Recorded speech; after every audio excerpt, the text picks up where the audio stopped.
A bounty hunter, a fast-talking loudmouth, a mining tycoon quoting Oompa Loompas, and Arnold Schwarzenegger walking out of frame saying, "Have fun." Did this movie deserve better, or does it just suck? Welcome back to Does It Suck, the show on the Scene Snobs channel where we watch, review, and dig into movies that time forgot, that bombed at the box office, that are underrated, or that you are not sure whether or not to defend at a dinner party. I'm Mick Manhattan, and today we're going deep into the Amazon jungle for the most underrated action comedies of the early 2000s. This is The Rundown. Before we get into it, a genuine thank you to our Patreon member, Bronson Wright-Wolfe, for requesting this one for review. So, what is this movie? The Rundown was released in 2003 and was directed by Peter Berg, whose previous film was the 1998 dark comedy Very Bad Things, making this his first action film, and distributed by Universal Pictures. Originally titled Hell Dorado, then retitled Welcome to the Jungle internationally, it is known as The Rundown in the United States. Dwayne Johnson, still billed as The Rock at this point, fresh off of The Scorpion King, plays Beck, a skilled bounty hunter working as a debt collector for a mob boss. He dreams of opening a restaurant. He is offered one last job: go to a remote mining town in the Brazilian Amazon, find his employer's son Travis, and bring him home. Simple enough. Except once Beck gets to El Dorado, nothing is simple. Sean William Scott plays Travis, the fast-talking, treasure-hunting, absolutely impossible to wrangle son Beck has been sent to retreat. Travis has been searching the jungle for the legendary artifact, the El Gato. Rosario Dawson plays Mariana, the town bartender who is secretly leading the local resistance against the man who controls everything, Cornelius Hatcher. And Hatcher is played by Christopher Walken with such eloquent derangement.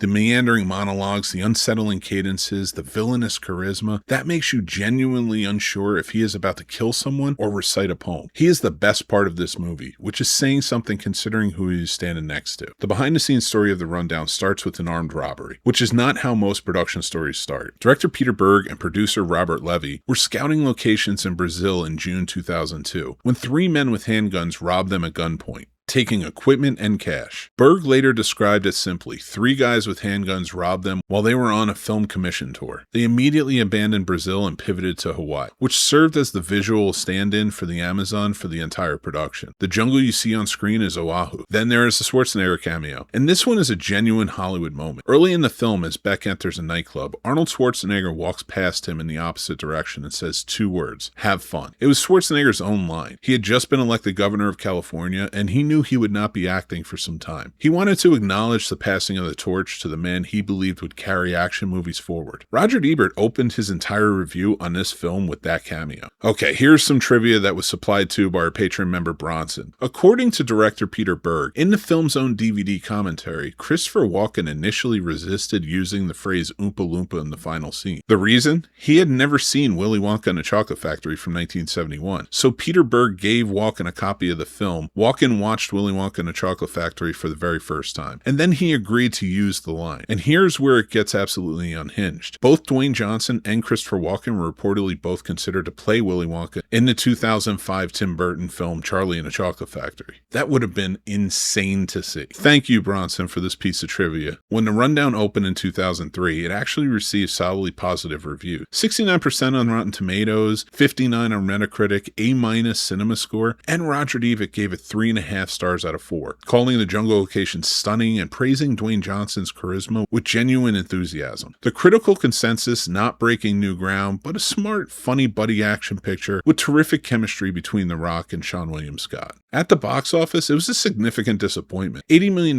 worldwide on an $85 million budget. It opened number 1, but dropped sharply in the second week and never recovered. Universal had paid Dwayne Johnson $12.5 million for this film, his first solo studio vehicle not based on an existing franchise. The film simply did not find the audience it needed to turn a profit. Audience reception was generally warm though. That A- cinema score tells you that people who saw it really liked it. The problem was getting people into the theater. In 2003, Dwayne Johnson was still a wrestler with a growing movie career rather than a proven solo box office draw. The audience that would eventually make him one of the biggest stars on the planet had not fully materialized yet. But this was an early showing of his promising career. The legacy of The Rundown is inseparable from the broader arc of Dwayne Dwayne Johnson's career. The film preceded a string of box office disappointments, Walking Tall, Doom, Gridiron Gang, before Johnson finally broke through as a franchise star in Fast 5 in 2011. Looking back, The Rundown is consistently pointed to as a film that showed that Johnson could do it as a leading man. The potential was there, the audience was just not ready for it yet. In the years since, The Rundown has built exactly the cult following it deserved at the time. It regularly trends on streaming platforms, and the people who discover it consistently describe being surprised by how genuinely funny it is. Peter Berg has confirmed sequel development on and off for over 20 years now, with Kevin Hart discussed as a potential co-star to replace Seann William Scott. Nothing has materialized yet, but the conversations keep happening, which tells you something. Okay, my final verdict. Here's where I land on The Rundown. It absolutely does not suck. This is one of the most fun and most rewatchable action comedies of the entire 2000s, and the fact that it bombed at the box office in 2003 is genuinely one of the most baffling commercial disappointments of the decade. Dwayne Johnson is magnetic from the first frame. Seann William Scott is perfectly cast as the chaotic, infuriating counterweight. Walken is delivering one of the most entertainingly bizarre villain performances of the time, and Rosario Dawson brings a strong presence as well. I want to say thank you to Bronson Wright-Wolfe for giving us this one for review. I had a really good time watching this one again, and I do appreciate the trivia that he gave as well. This was a fun one, and I think it's a great movie to go check out, especially if you're an action fan. That's my verdict, and this is an underrated classic, an absolute blast. So drop your take in the comments. Would The Rock make a better Willy Wonka than Walken? I can't wait to hear what you guys have to say. If you enjoyed this episode, subscribe and hit the bell so you never miss an episode of Does It Suck and any of our other shows, podcasts, and movie discussions. And if you want to request a movie for a review, you can join our Patreon as well. We have the free tier where you can get all our updates, or we have the paid tiers where we have our updates, our perks, and so much more. We'd love for you to be a part of it. You can follow us at The Scene Snobs all over social media and on Letterboxd and Substack, where we do written reviews of these movies as well. Thank you guys for joining in and being a part of Does It Suck today. Until next time, make sure you take care of yourselves. That's important. Be kind, rewind, and I'll talk to you soon.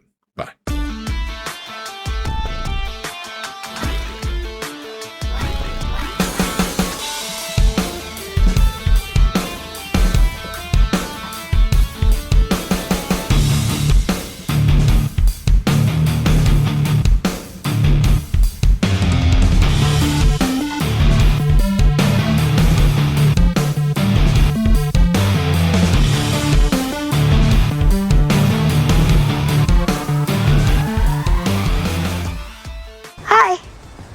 Just wrapping up my podcast.